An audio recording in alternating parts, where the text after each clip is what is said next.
जिल्हा परिषद आणि पंचायत समित्यांच्या निवडणुकीच्या अनुषंगानं कागलमध्ये राष्ट्रवादी काँग्रेस पक्षाच्या पदाधिकारी आणि कार्यकर्त्यांचा मेळावा आयोजित करण्यात आला होता. यावेळी बोलताना वैद्यकीय शिक्षण मंत्री हसन मुश्रीफ यांनी आगामी जिल्हा परिषद आणि पंचायत समिती निवडणुकीत महायुतीचं फळ चाखायचं असेल तर युतीच्या नियमात राहूनच काम करावं लागेल असं सांगितलं. युतीच्या बैठकीत काही जागांबाबत निर्णय होणार असून माजी आमदार संजय घाटगे आणि समरजितसिंह घाटगे यांना काही जागा सोडाव्या लागू शकतात. त्यामुळे नाराजी न ठेवता त्यागाची तयारी ठेवावी.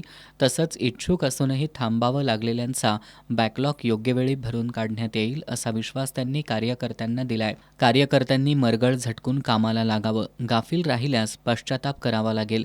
येणाऱ्या निवडणुकात हातात हात घालून गल्ली गाव सांभाळल्यास सकारात्मक निकाल दिसतील असंही त्यांनी सांगितलं. यावेळी नूतन नगरसेवक आणि अग्निवीर जवानांचा सत्कार मंत्री मुश्रीफ यांच्या हस्ते करण्यात आला.